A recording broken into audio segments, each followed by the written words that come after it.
Ciao, thank you so much for clicking on this video. Today we are doing 3 Mediterranean diet recipes, perfect for some lunch inspiration if that's what you're looking for.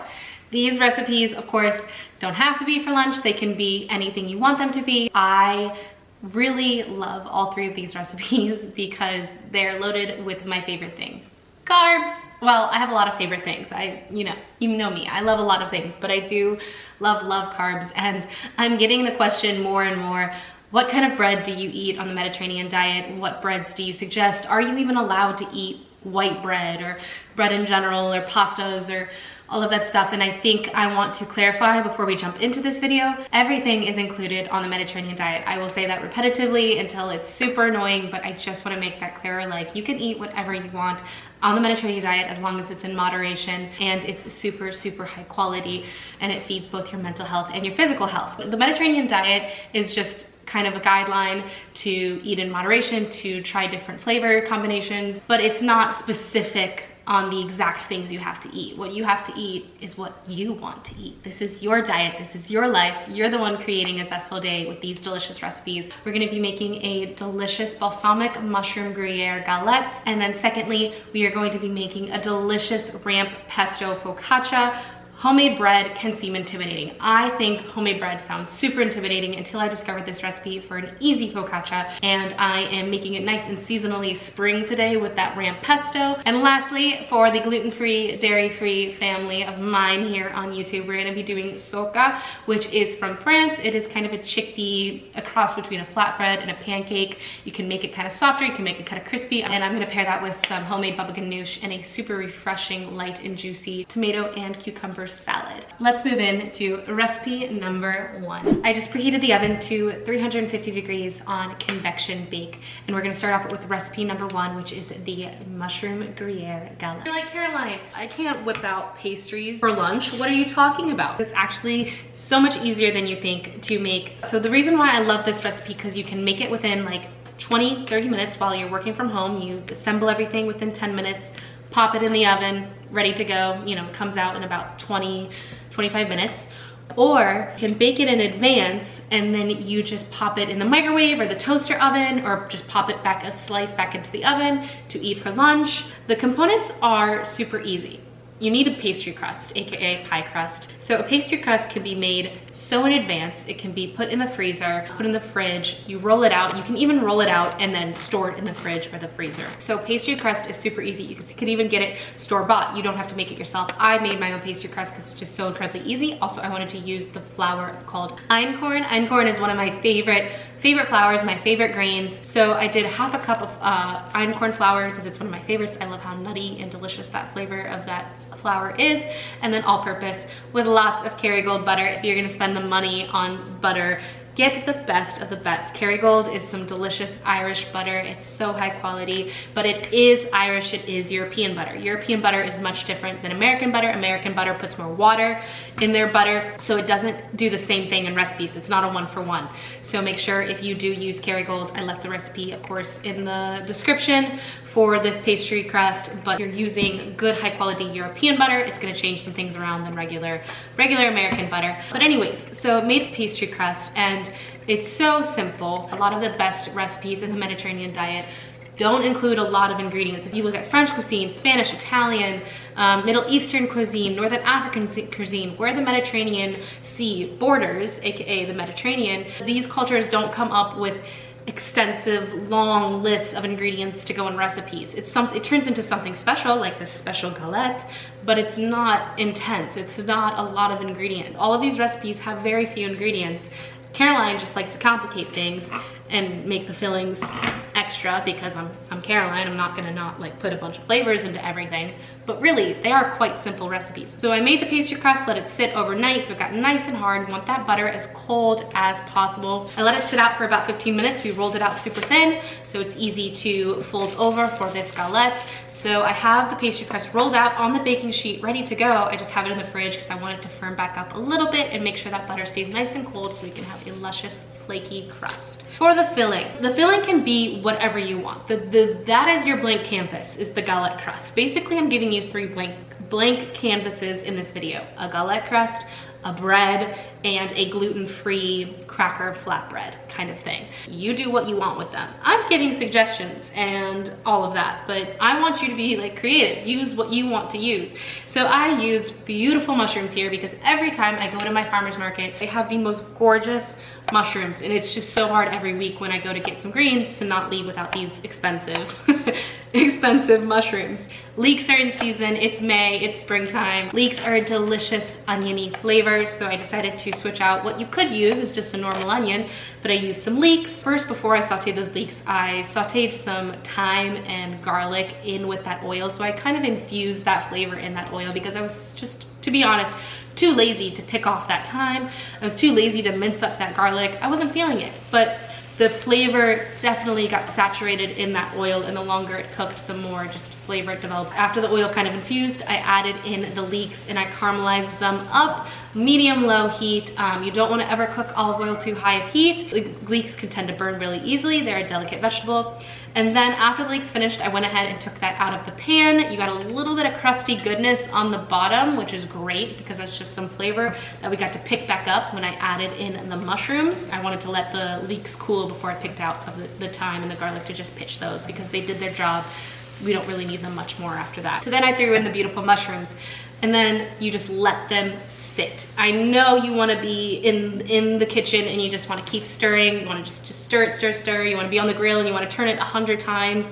Sometimes food you just gotta let it do its thing. Just like I let the mushrooms just sit in that oil and get caramelized. Medium-low heat, because we're not trying to burn them, we're trying to caramelize them and soften them slowly, develop that mushroom flavor.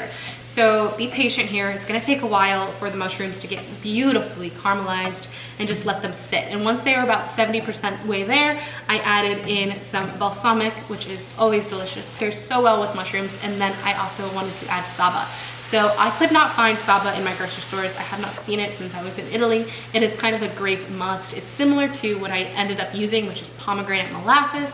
No, they're not the same thing, but they're very similar in the flavor I was going for. Saba is just basically like a sweet, concentrated version of grapey goodness, but I really wanted to highlight saba because it goes so, or sapa. There's two ways of saying it. If you can't find it, no worries. Or if you don't want to use pomegranate molasses, which is like kind of my new obsession. I'm obsessed with pomegranate molasses. If you don't want to use either of those, balsamic does the job.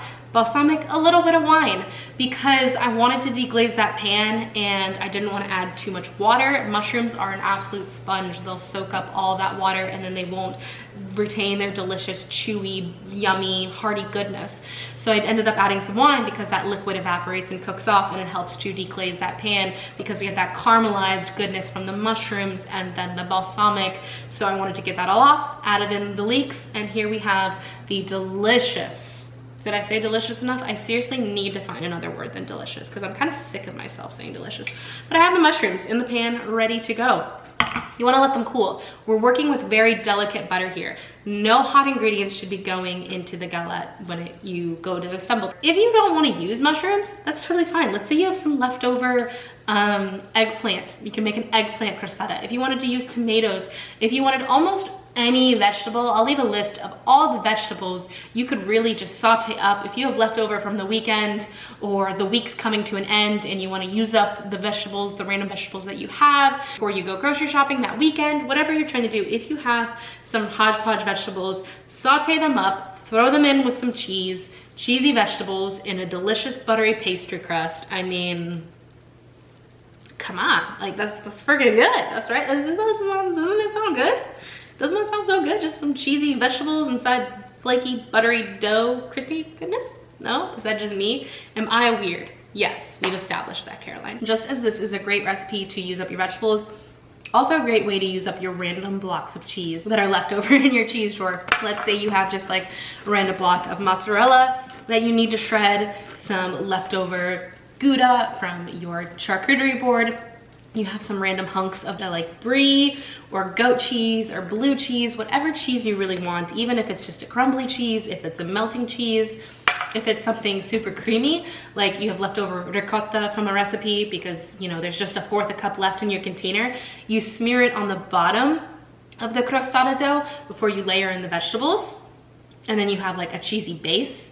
There's so many options. So I'm going in with about a cup of Gruyere into the mushroom mixture. It pairs super well with all this, and kind of just give it super light toss. The mushrooms have cooled. So much of that liquid goodness has soaked back into the mushrooms because they are literal sponges. So just give that a nice toss. So I have the mushroom Gruyere mixture off to the side, taking my little bowl again, egg wash time.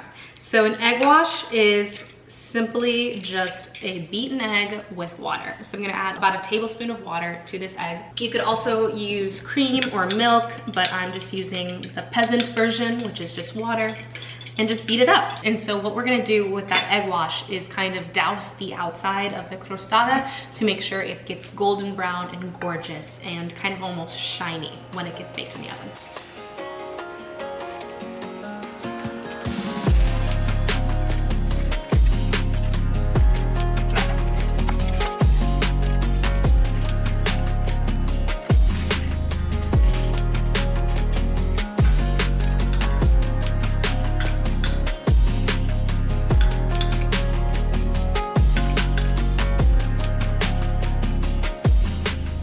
The galette is ready, it's perfect. It has the egg wash on the side.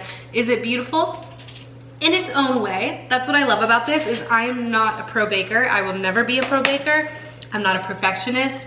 I'm not great at making perfect anything. So this is very rustic, very nonna style, very grandma style, very rustic. It's kind of breaks here and there. Just go with it. Just kind of push it all together, make it with lots of love, and it's time to throw it in the oven.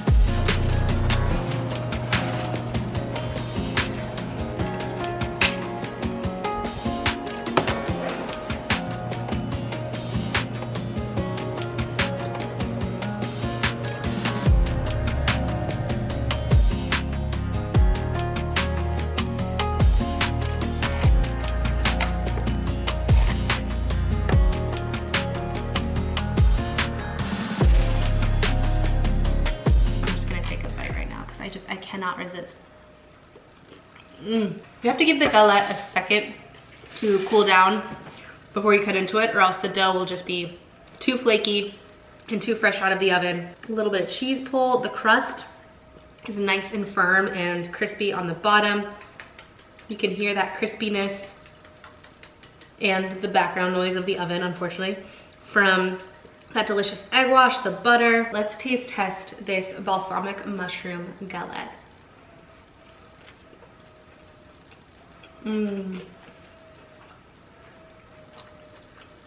It's so good. The mushrooms are cooked to perfection. So chewy, so packed full of flavor. The leeks add the right amount of onion taste. I love that cheesy Gruyere addition. The pastry crust is flaky, buttery, delicious. You have to make this incredible mushroom balsamic Gruyere galette.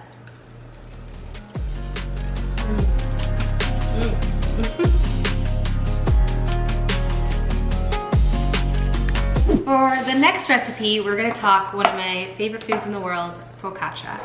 I love focaccia because it reminds me so much of pizza bianca, which is what I grew up eating. And living in Italy, it's just near and dear to my heart that you just be walking around in the morning on doing errands, coming back from the gym, this and that, and the streets smell like freshly baked bread, and it's beautiful and it's wonderful.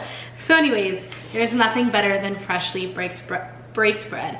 What I have here is a no-knead focaccia. This is the Bon Appetit recipe. It's incredible. I'm not gonna take credit for any of it. I just am showcasing it because I've showcased it in several videos so far. Probably will not stop showcasing it because it's just so easy. And as someone who is terrified of baking, I've been telling myself for months to start a sourdough starter. I just am not good at that kind of stuff, but I want to challenge myself to be better. So as someone who's terrified of baking and making mistakes, this is fail-proof. This focaccia recipe, I love it dearly, and it tastes so good because it's drenched in olive oil, and every single step just uses a bunch of olive oil. And I mean, when you have really, really, really good fruity, tangy olive oil that you can literally just smell the olive oil with the yeasty bread, it's just magical.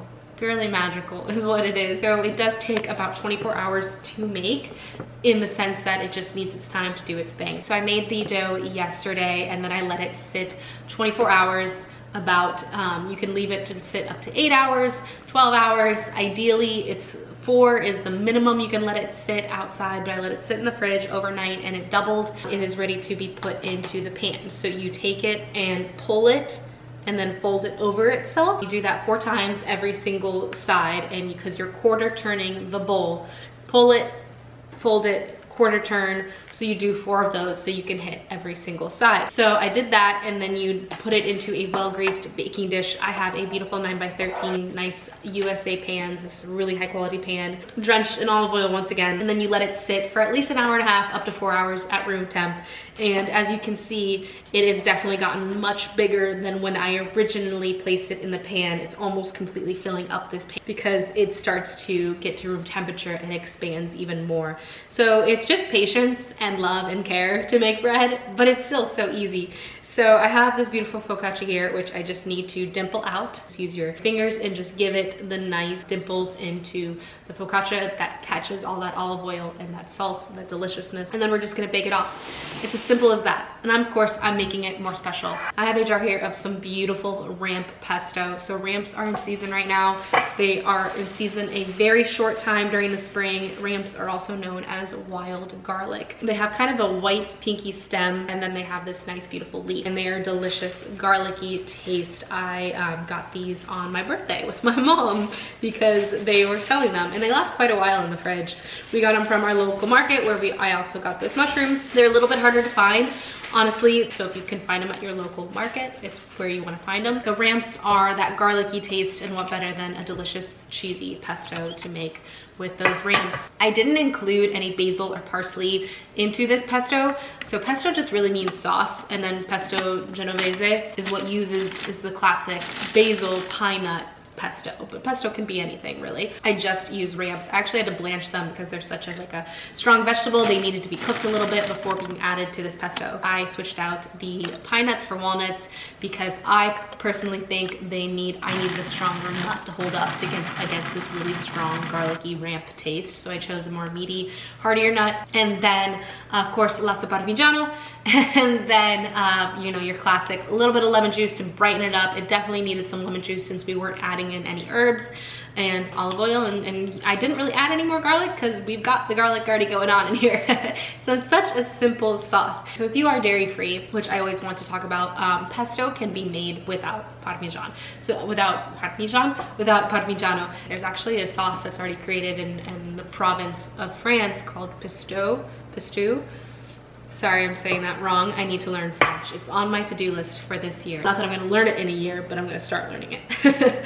It's just garlic, herbs, and olive oil. So basically it's a beautiful, oily mixture. Similar to pesto in a lot of ways, you just don't have those nuts, which is great if you have an allergy to nut, and if you don't want dairy, take out the dairy, and it's still a beautiful, delicious sauce. That's my little rant on the ramp pesto.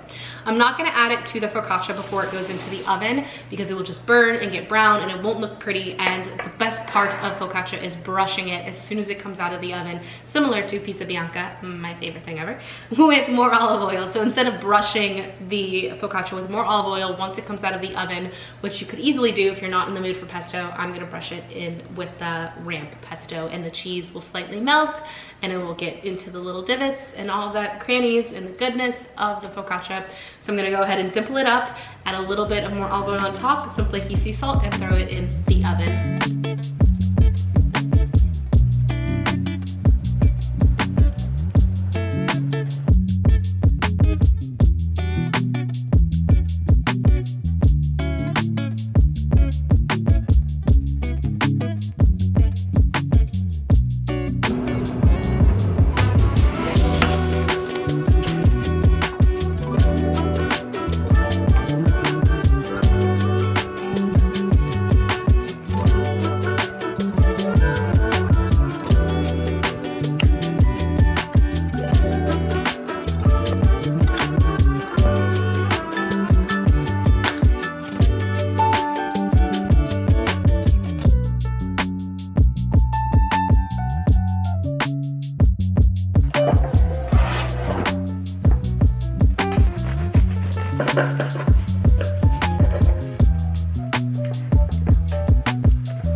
taste test this ramp pesto fluffy focaccia with some beautiful pieces of prosciutto, some arugula to cut through all of the deliciousness going on here. We need something a little bit bitter, some shaves of Parmesan, a little bit of olive oil and lemon to coat that arugula. This is my Italian dream right here. This is just so much of what I love. The best part, here we go.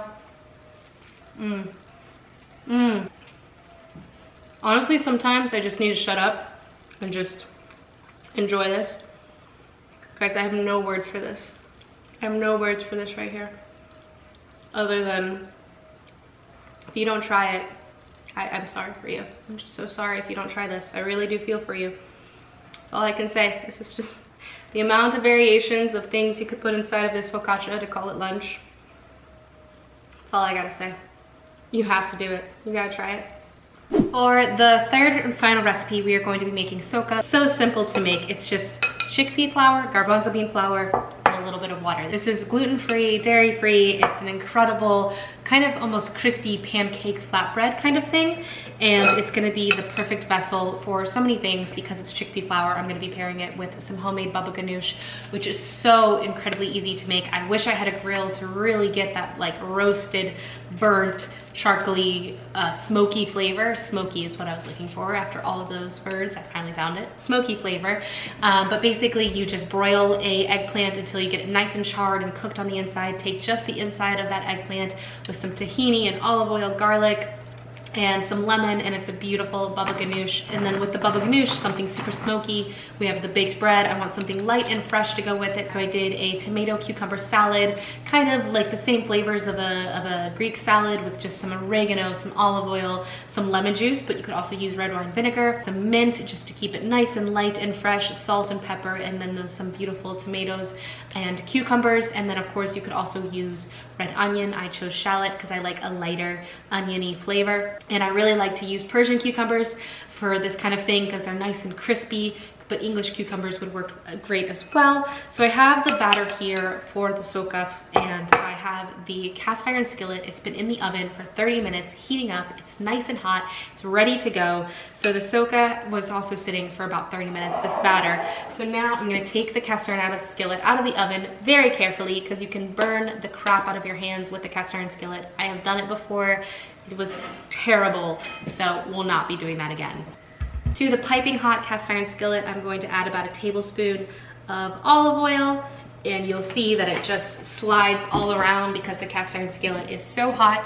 And then I'm just going to swirl it to cover all of it. Perfect. And then we're just gonna go in with the socca. So you'll hear it fries right away. I added about half the batter. It's already starting to cook on the edges, so I'm gonna go ahead and pop this back into the oven.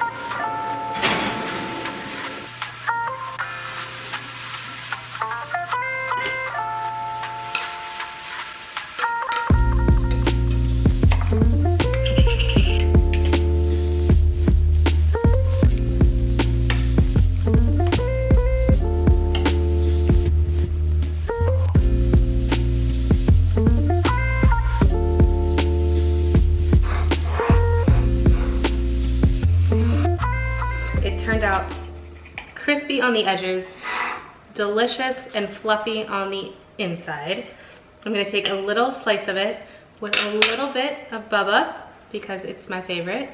I like it more than hummus. A little bit of tomato and cucumber, and let's try this delicious, quick and easy socca. Came together so quickly. It's so fresh, so delicious. You cannot go wrong. It is so good. And I love how I paired it. It's delicious. This is so good. Thank you so much for watching. I'm gonna keep it short and sweet. You know the drill. Please like this video if you liked it. Please subscribe if you would love to see more Mediterranean diet recipes, and please leave a comment below A, what you're most excited to try from this delicious lunch-inspired carby heavenly goodness recipe video. Maybe one of my favorites yet, if I do say so myself. And also, what would you like to see? Give me some ideas. I've heard a lot of you guys giving me ideas recently, so I have a long list of recipe videos I'm ready and excited to create. So if you want to add to that list, please let me know. Questions you have about the Mediterranean diet, the Mediterranean lifestyle. Remember, this is just a part of the lifestyle. The diet is just one aspect to the whole Mediterranean living and creating a zestful day. So I really, really hope you enjoyed this video. I hope you're inspired. Remember, these are all just blank canvases. Take these recipes with a grain of salt, make them your own, add some variations, take some things out, put some things in, have fun with it, get creative, love being in the kitchen as much as I do. At least I hope you do. And until next time, I hope you create a very, very zestful day. Ciao.